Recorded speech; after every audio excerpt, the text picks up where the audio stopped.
Bijouterie Pantsou, manolotra anao ny logité. Fa ahoana kina tandry mampafotsy an'ireo ohatr'izao Satria za mampiasa Blossom White. Blossom White, éclaircit votre peau. Tena izy rasoir Supermax. Supermax ny rasoir mora indrindra eto an-tanàna. Ariary dimanjato zay lalovany malama. Mitsidika ireo toerana maro eto Madagasikara ato anaty logité miaraka amin'ny Tsaradi. Tsaradi, nosy iray, tsika iray.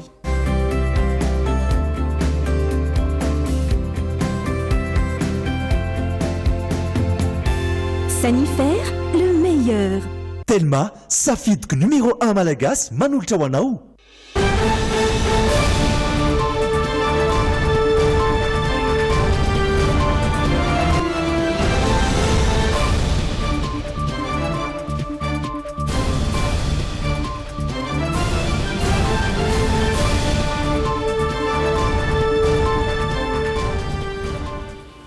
Miara-matomboko tonga soa ato anatin'ny logité amin'izao takariva ny alakamisy fahinana ambin'ny folo ny volana May izao ndao anaraka ny lohatem-baovao. Nankatoavy ny filan-kevitry ny ministra Omaly ny teti-bolam-panjakanana sy mpanivana rehefa nodinina nandritry ny herinandro. Manjaka ny gabraraka eo amin'ny sehatry ny fifamoivoizana ka isan'ny ilana ny fanivana ny lalàna mitefeny ny fifamoivoizana izay andalam-panavaozana amin'izao fotoana izao. Candidat pirotsaka solombavam-bahoaka miisa 2 hatreto no nametraka fitarainana teny anivon'ny HCC mangataka ny fanatsoanan-darana candidat hafa mpifanandrina amin'izy ireo. Olona efatra amin'izao fotoana izao no efa nalainam-bava ny ankoatra ireo fanampim-baovao avy amin'ny mponina manodidina momba ireo telo mianaka izay novonoina tamin'ny fomba feno abibiana tao Toamasina. Vinavinaina atratra 10 hetsy ireo mpizahatany ho tonga eto Madagasikara amin'ny taona 2024 raha nitatitry ny teo anivon'ny ministeran'ny fizahantany. Manoloana ireo horonan-tsary feno herisetra izay miparitaka amin'ireo karazana tambazotra tserasera tato ato nisy ny fihaonana tampony izay mikarakaraina tao Paris mikasika izany hiadiana amin'ny asa fampiororona amin'ny alalan'ny interneto. Manatitra ny araba tompoko lahy sy tompoko vavy ary manasa antsika anaraka ny logité hatramin'ny farany. Ny tapany faharoa no anarantsika ny zanam-pandarana ho aiza insolita riko ny hoy ianao fa iaran'olitra aminao ny vaovao izay songadina aloha ny tena kisisa ny andrendrina.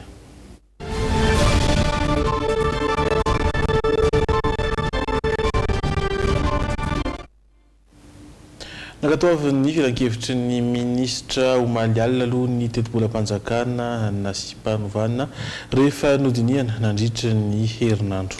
Nisongadina tao anatin'izany nahafahana nanena 7.7 miliara ariary izany raha oharina tamin'ny teti-bola lasitra sy filazana ireo tetikasa zavaventy hotanteran'ny fitondram-panjakana mamafy ny tatitry ny filan-kevitry ny ministra Amitsika Andry Lalaina Andriamasy sy ny Sara Zafinjatofo. Natatra 7.7 miliara ariary nelanelana amin'ny teti-bolam-panjakana sy mpanovana sy ny teti-bola lasitra. Nandritry ny herinandro dia nisokirina sy novavahana tsirairay ny teti-bolanao ministera sy anam-panjakana isan-karazany izay nahazo ny elanelana io. Tafidina hatramin'ny 700 sy 4 miliara ariary ny totaly be ny fandaniam-bolam-panjakana sy mpantsina ho an'ity taona sy mifolo ity izay mahasana ny fandaniam-bola anatiny sy ny fandaniam-bolanao tetikasa fa tsy mpamatsy vola avy any ivelany. Omendanjaka kokoa ireo foto-drafitrasa izay tafakatra hatramin'ny 100 isan-jato.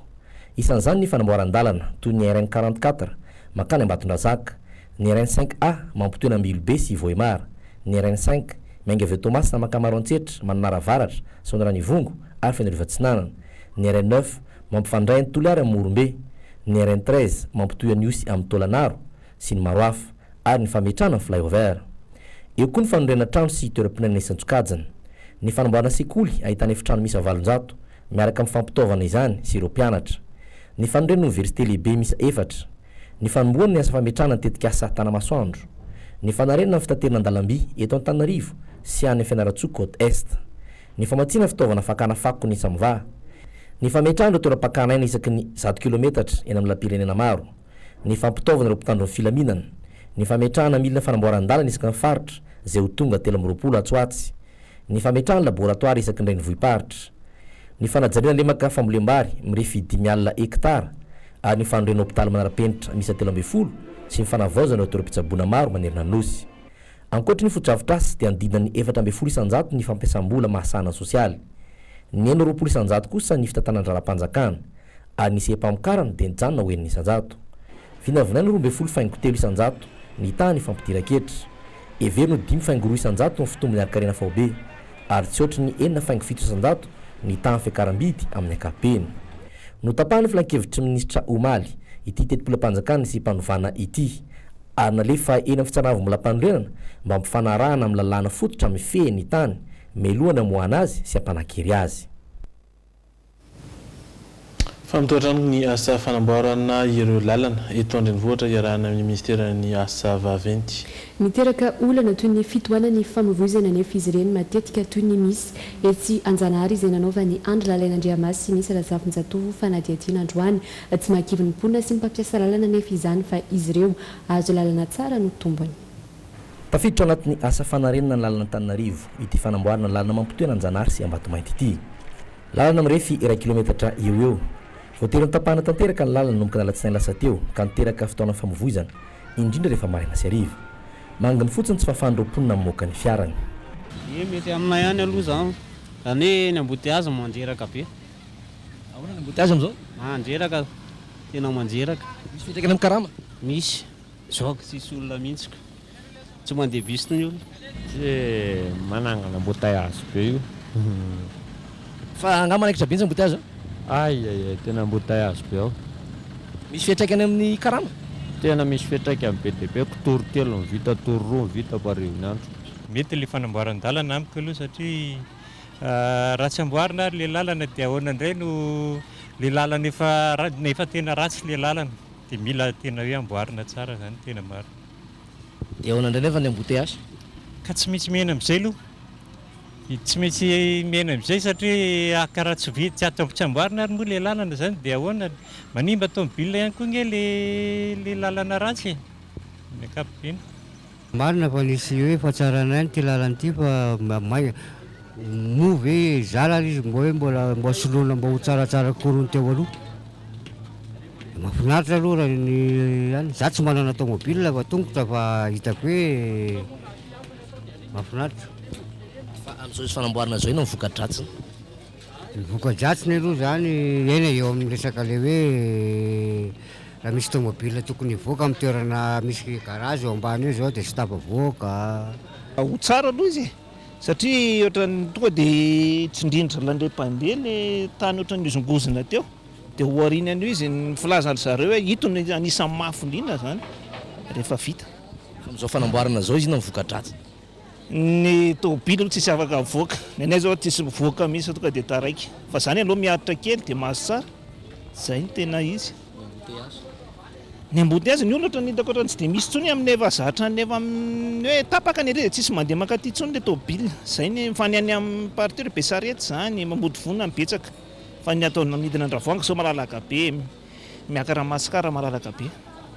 Fipetra tsy maintsy niraisana ny fanapahana ny lalana raha nambarany tompona andraikitry ny orinasa manamboatra izany. Fanapahana lalana izay ny telo-metaona arakaraka ny dingana amin'ny fanamboarana. Le asa efa ela nanomboka ho an'ny projet rue de Tana manokana fa mikisaka tsikelikely arakaraka ny filana le izy dia ny fotoana iasana amina toerana iray ezahana faran'izay fohy mba tsy hanelinelina indrindra ny olona manodidina zany. Raha ty lalana eto Ambatomainty Anjanahary ity zao dia nitenenina aloha ho tapaka nelanelany 13 me ka hatramin'ny 19 me dia ezahana vitaina ao anatin'izay aloha zany tronçon voalohany amin'ny famitana an'ilay izy dia mitsokatra aloha ny lalana dia rehefa avy eo indray ho tohizana raha ohatra. Misy raha hitantsika amin'izao avy zao misy kosy maromaro, misy kosy anankitelo hipetraka eo ambonin'ity dia tsy afaka tonga dia atao miaraka izy telo. Atao aloha ny voalohany sy ny faharoa farafabetsany dia miandry kely le fahatelo fohy ivaiva. Tsy ampy 1 kilometatra ty tapahany ety zao. Efa mba niazahana zany mba farafaratsiny mba amina toerana faran'izay fohy misy fivilian'ny fiara aloha zany ny tapahana araka izay zao. Fa ny tena fahavitany tanteraka raha oviana. Le kosy farany zany ezahana tonga dia atao miaraka dia raha ezahana alao hiaraka daholo ngamba ny famitana le tsirairay avy dia raha efa milamina daoly lavalava be avy any dia tonga dia tohizana miaraka le izy. Amin'izay fotoana izay mety hisy fiasana alina dia mety amin'ny alina ny anaovana le farany. Tazana tena toerana ihany koa ireo mpiasan'ny jirama izay miasa ao amin'ny fanarenana sy famerenana ny rano raha sendraka tapaka izany no asa fanamboarana. Ny anjara ndrakitry ny jirama manara-maso ny fandehan'ny fantson-drano izay mety manapaka n'le lalana kitihana. Dia dikan'izay zany anjaranay no manamboatra n'le fatson-drano raha ohatra sanatria vaky le izy satria mety anelingelina amin'le fanamboarana amin'ny zareo mbola manototra tany, mbola misy resaka fametahana tara, dia raha ohatra voadona le fantson-drano mety tsy ho afaka anao an'izay izy dia mandeha ty moa zany jirama miaraka amin'ny teknisiana rehetra manara-maso momba an'izay. Ankoatra ny Tenjanahary izay ao anatin'ny lalam-pirenena fahatelo dia sy mpanamboarana ao anatin'ny projet Rue de Tana ihany koa ny eny Ambohimanarina hatramin'ny Talatamaty ao anatin'ny lalam-pirenena fahaefatra, ny Nosato lalam-pirenena voalohany, ny Tanjombato hatramin'ny Doranfotsy lalam-pirenena fahafito, Mahazo ho an'ny lalam-pirenena faharoa ary ny lalana-Makanitosy. Fa raha izay ny lalana dia atao jerendray ny fifamoivoizana satria ho asy-panovana ny lalàna mifehy ny fifamoivoizana. Andrasana ny irindran'ny fiarahamonina eny an-dalambe ary amporisika ihany koa ireo mpampiasa lalana ifanaja izany. Manana ny heviny ireo mpamily sendranay nanantona azy ireo Jeretoara sy Kasambola manana. Misy karazana ireo mpiamily fiarakodia ary samy manana ny toetrany tsirairay avy izy ireo. Miankina amin'ny fanabeazana voaray teny anivon'ny fiarahamonina ihany koa ny fitondran-tena eny amin'ny arabe. Matetika dia vosiketa ho isany ireo tsy manaja lalàn'ny famovoizana ireo mpitondra fiara fitateram-bahoaka mahita ireo karazana tranga rehetra ity mpamily fiarakaretsaka ity. Le sofiara moa samy manana ny toetsaingy le eto amintsiketo zay le mahatonga le na zavatra tsy tokony toana rehefa tsy tafiditra ianao dia mbola miditra ihany. Tokony hoe au lieu dia afahan'le makaty zao ianao zany na priorité ary ianao tokony mijanona aloha anao rehefa mitohana eo dia mba afaka mandeha le ariva eto amintsika tsisy an'izany fa dia raha vao tsisy polisy fa raha vao misy polisy nefa malala an'izay ihany. Dika an'izany ohatra hoe andrasana polisy foana zany vao anara-dalàna zany le chauffeur eto amintsika eto. Na izy zany mba tiako tsindriana mihitsy aloha le toetsaina mihitsy zany mila ovaina mihitsy. Anisan'ireo lasibatra ihany koa ireo mpitondra moto malaza misisika sy tsy manaja ny lalàna eny amin'ny arabe izy ireny. Ohatra mandamina izy aloha miala le embouteillage zany dia ohatrany metimety mba mahendrika fotoana ianao, izay zany avantage. Efa mahazatra tokoa ny mahita andiana mpitondra moto tsy mijanona amina stop ohatra fa mitady lalana handehanana hatrany. Maika lava hono ny mpitondra moto. Ny fifanajana eny an-dalana no efa very raha ny hevitra ity mpamily fiara ity. Le misisisika tsy mifanaja mibahana-ndalana dia lasa tsy maintsy maka lalana foana zany izay tomobile ao aoriana na eo alohany miala anazy aloha nefa izy tsy dia ampy tsy haiko hoe tsy ampy fianarana ve sa ahoana dia lasa tsy mahalala ny tokony atao. Ho asy-panovana ny lalàna mifehy ny famovoizana anisan'ireo fepetra ho raisina ny fampiakarana ny saran'ny lamandy ho alohan'ireo bandika lalàna. Miakatra ohatra izay marina n'ilay saziny droit amin'ilay sady tsy fanarahan-dalàna izay ngamba vao mety samy anara-dalàna daholo amin'izay. Tsy zay hoe ambony dia davana izay le ara-dalàna izay. Tena tsara mihitsy hoe manara-dalàna daholo rehetra dia milamina ny zavatra rehetra. Hatratra iray etsariary hatramin'ny iray tapitrisa-ariary izany lamandy izany. Andrasana ny mba hirindran'ny fiarahamonina eny an-dalambe amin'ny fampiarana izany fepetra izany. Anaraka dokam-barotra sika dia iverina eto afaka fotoana fohy.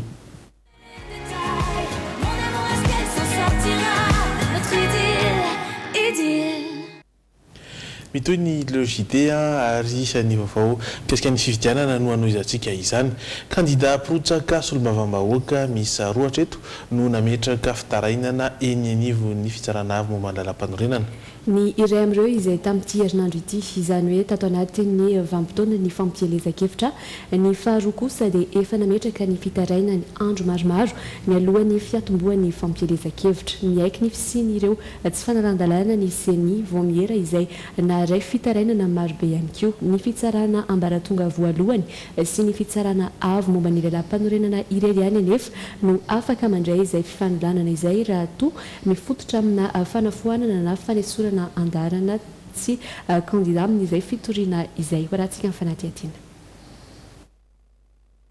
Fitarainana miisa roa hatramin'ny omaly no efa eo am-pelatanana ny HCC. Samy kandida avokoa ireo nametraka fitarainana ireo. Mivototra amin'ny fangatahana fanalana andaharana ny kandida mpifanandrina aminy any amin'ny distrika Nantalahy ny Nigerira Kotondra miarana. Fanairana amin'ny tokony andraisana fepetra mikasika ny tsy fanarahan-dalàna ataon'ny kandida iray hafa ao Betroka kosa ny any Nicolas Randrenasolo. Fitarainana efa napetra indray volana mialohan'ny hanomboan'ny fampielezan-kevitra. Vao andro vitsymonjy izay no nanao antsoavy mikasika ny tokony hanajan'ny mpifanina rehetra ny lalàna mamatra ny fampielezan-kevitra sy ny fifidianana ny vao mieramaly eo tena misahana izay fifidianana izay. 10 andro taorian'ny fanomboan'ny fampielezan-kevitra dia efa maro ihany koa ny fitarainana voarain'izy ireo saingy ireo ambaratonga mpitsarana maefa voafaritry ny lalàna ihany no afaka miroso amin'ny fandraisana didy farany. Misa 7:10 ratsy hiviny ireo firotsahako fidiana ny lavin'ny vao mieramaly eo tena misahana ny fifidianana talohan'ny namoana ny lisitry ireo solombavam-bahoaka hofidiana. Tsy ny ohatran'ny folo tamin'izy ireo nahazo rariny ka afaka nandray anjara ao anatin'izao fifananana izao ary nahatonga ny isan'ny kandida ho 700. Na dia nisy aza ny fanenjehana ara-pitsarana na vao saringotra ireo kandida efa voafaritry ny lisitra dia tsy afaka nesorina tanatin'izany lisitra izany intsony ireo kandida ireo araka ny fanazavana efa nomeny seny ombieny. Fa kandida manakaiky ny vahoaka i Mamptina. Nasehony fa efa mahazatra azy ny mifangaro amin'ny fiarahamonina ny masoandro mody no nampalahelo omaly tamin'izay fitsidiana nataony kandida vonina sy valona izay teny Andohaniato Ambohipo.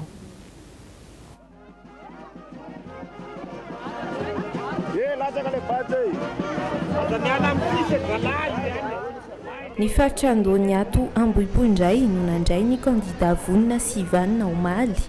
Maresaka trano ny toerana lalova Mamptina ary liana amin'ny hevitra hoentiny amin'izao firotsahako fidiana izao ny rehetra. Miezaka ny manokatra ny sainy vahoaka amin'izay faritra lalovana izy manoloana ny fitaka be vava fanao ny mpanao politika teto hatramin'izay.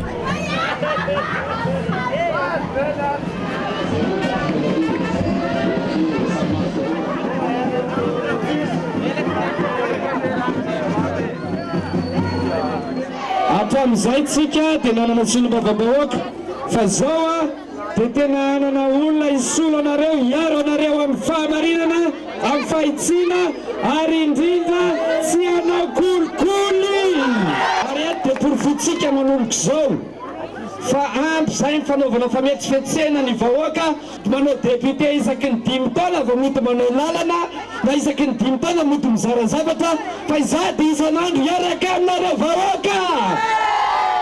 Ny farany ampitaiko amintsika vahoaka dia izao andresitsika sa tsy andresy? Mandresitsika sa tsy mandresy? Misaotra anareo sady hividy numéro 6 raha misy olona mandritry ny andro mpifidianana zao zavatra nataony ho azavaiko aminareo eo amin'ny bro mpifidianana io mangingina indraindray dia misy olona andian'olona 20 mototonga eo hividy reo olona ireo zany dia avy nandray vola varia ambadibadika any satria misy olona mizara vola anaty 4 miteteny anelakelan-trano samy isika rehetra mailo samy isika rehetra mailo ka zao ny ataontsika raha vao mahita an'izay ianareo dia tsony mpitandro filaminana na atsoy izahay satria izay sisa nitedika farany. Nahavory olona trano ity kandida ity tamin'ny toerana nalehana na dia tsy nizarazara zavatra toy ny ataon'ny hafa aza.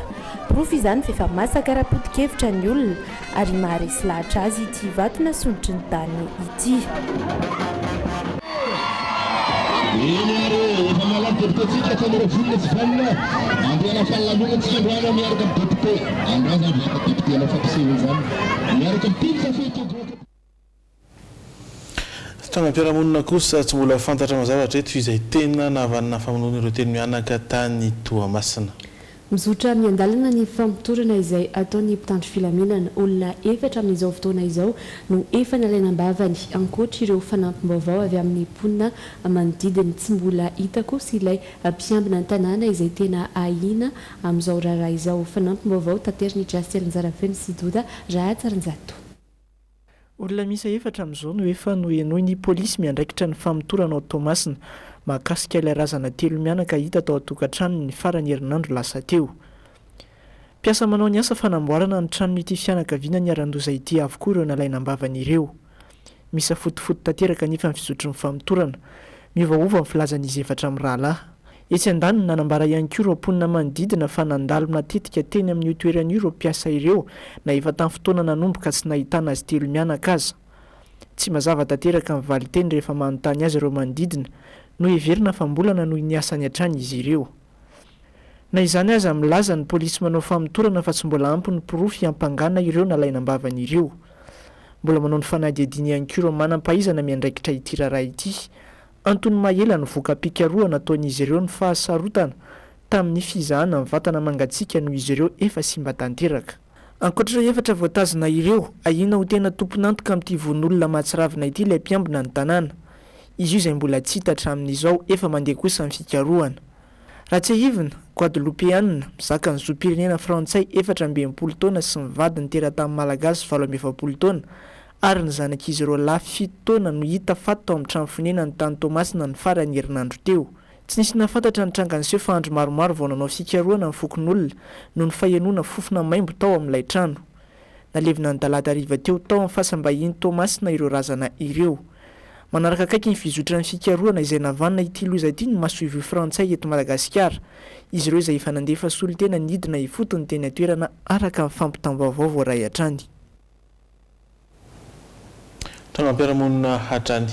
Fomba hafindray no hitateran'ireo mpanao trafikana rongony ny fanafenana izany. Fiarabe citerna iray no sary ny mpitandro filaminana omaly tao Ankaramely manamorona ny lalam-pirenena fahafito nitondra rongony milanja 700 kilao avy tany Iosy izy io ary nokasaina ampidirina antsokosoko aty Andrenivohitra. Efa nitanany mpitandro filaminana any an-toerana moa ireo olona telo mianadahy voaroroy tamin'izao raharaha izao. Mbola Jasely Njarafeno sy Doda raha Tsarinjato hatrany no mitondra ny vaovao. Mirongatra ny trafika na zava-mahadomelona. Rongony milanja 700 kilao no sary natao Ankaramena, distrika Nambalavao faritra Matsiatrambony Omaly. Zandarim-panao fisavany eny amin'ny lalam-pirenena fahafito na tratra ilay fiarabe nitondra izany, tokony ho tamin'ny 2 ora maraina teo no eo. Fiarabe mpitondra solika na citerne io nampiasainy io, avy any Iosy ary nokasaina amidy aty Antananarivo ireo entana ireo. Araka ny fampitambavao voaray avy amin'ny Gendarmerie, vao niainga tany Iosy ity fiara ity no efa nisy natsikaritra fa zavatra hafa no tao anatiny. Tamin'ny alalan'ny Antsoataribiny nafahan'ny zandary nisakana ity fiara ity ary nosavaina avy hatrany rehefa teo Ankaramena. Hita tao avokoa ireo rongony ireo izay voafony tsara tao anaty gony miisa 30. Noentina teny amin'ny Braon Gendarmerie avy eo ilay fiara ary navoaka avokoa ireo gony misy rongony rehetra tao anatiny. Olona telo no voaroroy tamin'ity raharaha ity, ny mpamily ilay fiara, ny mpanampy azy ary vehivavy iray hafa. Araka ny fanampim-baovao voaray dia notanan'ny polisy any an-toerana ireo olona telo voaroroy ireo. Izy ireo izay tsy nanapo ninninina tamin'ny fotoana nisakanana ilay fiarabe nitondra azy. Tsy ela fa vao tamin'ny taondrasany nahatrarana fiarabe citerne iray nitondra rongony tahaka izao tao Iosy. Enjeny lalàna ny fidorohana na fikirakirana zava-mahadomelona. Tsy karitra kosa fa tsy mba mety tratra ireo tena fototra amin'ny famatsiana azy ireny. Satria ny fizahantany indray vinavinaina hatratry ny 10 hetsy ireo mpizahantany ho tonga eto Madagasikara amin'ny taona 2024. Mba hanatrarana izany anefa dia mbola maro ireo lesoka mila harena eo amin'ny sehatry ny fizahantany. Misy ihany koa ny tondrozotra napetraka mba ahafahana mifehy ity sehatra asa iray ity. Fanadihadiana entiny Fenoaja Arianina sy Dolfa Rakotoniaina. Anisan'ireo firenena tsiriritin'ny mpizahantany vahiny Madagasikara eo amin'ny sehatra iraisam-pirenena. Mampihemotra ireo mpizahantany anefa ny fifamoivoizana sy ny fitanterana hiazona ireo toerana mampiavaka ny Madagasikara raha ny fanazavana. Tsy afaka migalabona mahatra izy ireo noho izany. Mety antony izany ny fahalaviran'ny toerana. Tsara nefa amin'ny ankapobeny ny kalitaon'ny fandraisana sy ny tolotra any amin'ireo toerana be mpizahantany eto an-toerana. Tsy mionona amin'izany nefa ireo mpisehatra fa mitady ny fomba rehetra hanatsarana izany. Cette feuille de route renferme les priorités mais io tondrozotra io dia mirakitra ireo laharam-pahamehana rehetra fa tsara ny mampahafantatra fa noeken'ny ireo mpisehatra eo amin'ny fizahantany tsy miankina rehetra zany, mifototra amin'ny fampiroboroboana ny fifaninanana eo amin'ny samy mpisehatra izany, indrindra eo amin'ny tolotra izay tokony afaka mifaninana amin'ny sehatra iraisam-pirenena ary misy ihany koa ny fitaterana de transport. eo amin'ny lafiny fitaterana ohatra ny fiaramanidina no fitaovam-pifamoivoizana malaky indrindra ahafahana miazo ireo toerana mampalaza Madagasikara. Lafiny saran'ny fivezivezena eny amin'ny abakabaka raha ny eto an-toerana. Tsy ho an'ireo mpanjifa ihany anefa izany fa eo ihany koa ireo kampania miasa amin'izany sehatra izany na miankina na tsy miankina amin'ny fanjakana dia hiala ny fahalafosana avokoa. Ho fanatsarana ny sehatry ny fizahan-tany ary dia anisy famiatrahana tondrozotra mifehy izany ho antsika eto Madagasikara. Je parle par l'amélioration des services, à commencer par la formation. Ny fanatsarana ny kalitao dia miainga amin'ny fiofanana, fampiarana ary ny fanamafisana ny traikefa hananana ka misy ankehitriny ireo fanadihadiana mba ahafahana manohana izany rehetra izany. À l'appui à la normalisation même du métier. Nisy hatramin'ny talata teo ny atrikasa sy latabatra boribory teo amin'ireo mpisehatra eo amin'ny fizahan-tany sy ny confédération misana izany. Fotoana ny fampizarana ireo olana sedran'ny fizahan-tany ahafahana mitady vahaolana fa indrindra ny anatsaran'ny kalitaon'ity sehatra ity. Miainga aty fotony ny fijerena izany alohan'ny tondrana ny hevitra eny amin'ny fanjakana raha ny fanazavana. Fa resaka sakafo indray no hitondrana aminao miavaka hatrany ny vokatra tolotry ny chef Aina sy ny ekipa ny etsy amin'ny Paravianalakely manomboka androany. Ny glasy miloko mainty no anisan'ny mampiavaka ny chef Aina nampiarahana tamin'ireo sakafo amerikana izany androany izay ena no tena nibahany ndeha arahana ny fanadihadiana. Isan'ny nahafantarana ny chef Aina ny fanamboarana sakafo miloko mainty. Eny amin'ny Paravianalakely indray no misy ny trano evan'izy ireo. Ahitana tolotra maro isan-karazany, indrindra ny gilasy mainty na ny black ice. Androany zao ilay tolotra man versus food, izany hoe l'homme contre la nourriture dia araka ny hitantsika eto hena, sandwich, hamburger, zavatra ahafantarana ny traiteur chef Aina amin'izao dia izay ny atolotra rehefa foire ohatran'izao. Misy ny trancheto fromage, misy ny Texas gris dia indrindra moa zany ny tena ampanentanana ny olona eto dia le glasy mainty, le glasy noir ancrénay zany dia sady misy an'ilay volamena kely eo ambonin'ny kadao miaraka amin'ilay glasy mainty. Natao zakany rehetra ireo tolotra ireo ary anentanana ny mpanjifa rehetra ho tonga eny an-toerana. 2 arivo dia milelaka ny glasy amin'ilay kely. Rehefa tara kosa ianao aloha dia efa hiakatra ny vidiny ho an'izay tara dia misy 10 arivo natao tena hoe farak'izay abordable 10 arivo dia raha hialina efa zavatra be da be fa na olona roa na telo ianao misakafo eto aminay ampy anao daholo ny quantité rehetrarehetra aminay eto. Tsy midika akory hoe tsy manao ny sakafo any amin'ireo lanonana isan-karazany toy ny mariage sy ny sisa ny traiteur chef Aina araka ny fanazavany fa mbola mitohy foana izany ankehitriny. Eto amin'ny Paravianalakely no ahitana azy ireo nanomboka androany hatramin'ny sabotsy ho avy izao. Ny vaovao avy any ivelany kosa no ndeha ho arahantsika izao. Manoloana ireo horonan-tsary feno herisetra izay miparitaka amin'ireo karazana tambazotra tserasera tato ato dia nisy ny fihaonana ny tampo no karakaraina tao Paris mikasika izany hiadina amin'ny asa fampiroroana amin'ny alalan'ny internet fa indrindra ihany koa ametrahana sivana amin'ireo horonan-tsary alefa. Ny filoha mpanorona ny Facebook Mark Zuckerberg manokana dia namaly ny antsony filoha frantsay Emmanuel Macron ny amin'ny famerana ny fampiasana ilay vidéo en direct tahaka izany koa ny Prime Ministre néo-zélandais. Ankoatra azy ireo dia mpitondra fanjakana maro no tonga namaly ny antso tahaka ny mpanjaka ny Jordanie Abdallah, ny filoha sénégalais Macky Sall, ny Prime Ministre britannique Theresa May, ny tompon'andraikitra ambony ao amin'ny Google, Twitter sy ny maro hafa. Notanteraina tao Paris omaly ny fihaonana tampo mikasika ny antso amin'ny fanivanana ireo horonan-tsary feno herisetra nefa amin'ny tambazotra tserasera toy ny Facebook, WhatsApp sy ny sisa. Ady amin'ny asa fampiroroana amin'ny alalan'ny internet no tanjony. Ankoatra ireo firenena maro dia voakasika kaiky amin'ity antso ity ireo orinasa lehibe misehatra amin'ny tontolo nomerika. Isan'ireo namaly ny antso nandrity fihaonana tampon'ity ny Prime Ministre Nouvelle-Zélande Jacinda Ardern. Ny filoha frantsay Emmanuel Macron no nandray azy. Tazana nandritry izany koa ireo filoha mpanjakana sasantsasany tahaka ny Erna Solberg, Prime Ministre Norvégiany. Betsaka loatra ny fioaram-pefy amin'ny fampiasana ireo tambazotra tserasera ka izay no antony ity fihaonana tampon'ity. Raha tsy ahivony, roa volana lasa izay no nitrangan'ilay fanafiana amin'ny tampiadina izay nahafatesan'olona raiky amin'ny 50 tao Christchurch ary noraiketin'ilay mpanao ratsy mivantana tamin'ny alalan'ny Facebook izany. to work Isany as a ireo fireman. fahavonana That is to amin'izany say, ny flota social media lezen'irany is Facebook reliant on Mark the attention Zuckerberg economy. It's reliant on nangataka capturing ny eyeballs, anamafisany and a lot of the fanjakana content ireo that fepetra encourages entitra people momba to izay click fandefasana is horonan-tsary feno herisetra sy fanakorontanana izay ny tenany nandritry ny fionany tamin'ny flo frantsay Emmanuel Macron andro vitsilasy izay. Ao Algérie kosa indray nitrangana fifandonana tao Algérie no ny espanoerana ny fitondrana izay misy ao an-toerana amin'izao fotoana mitsipaka ny fikasandro manam-pahefana ao Algérie ny azonana ny daty ny 4 Jolay anatanterana ny fifidianana filoham-pireneny ireo mponina ary mbola mitaky hatrany koa izy ireo ny fialan'ny filoha mpisolo-toerana Gaïd Salah. En Algérie, les manifestations... raha nizotra ampilaminana ny fihetsiketsehana nataon'ireo mponina teto Algérie tamin'ity herinandro ity nitrangana fifandonana mahery kosa izany malelaroby.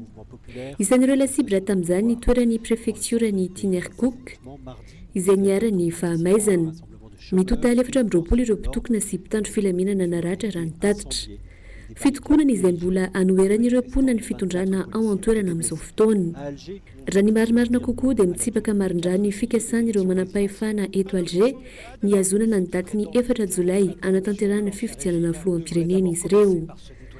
Tokony ireo mpitondra vaovao aloha no miezaky ny miova raha te haneho marina amin'ny vahoaka izy ireo fa madio sy mangarahara ary vonina hiady amin'ny kolikoly izay niainana tamin'ny fitondrana teo aloha hoy ireo mponina. En ce deuxième mardi de Ramadan. Efa nanapa-kevitra ny vahoaka algériana fa tsisy fifidianana azo tanterahana mihitsy amin'ny rafitra misy eto Algérie amin'izao io. Hoy kosa ity lehilahy iray ity. Tanora no ilainay ary aleo tanora no hitantana. Mbola nitoy tsy ankiato araka izany ny fitakiana ny fialan'ny filoha mpisolo-toerana Gaïd Salah. Manoana akaiky ny hetsika ireo mponina moa ny avy amin'ny mpanohitra izay tarihany sekretera jeneraliny Talahi El Ouriat. La page de l'ancien.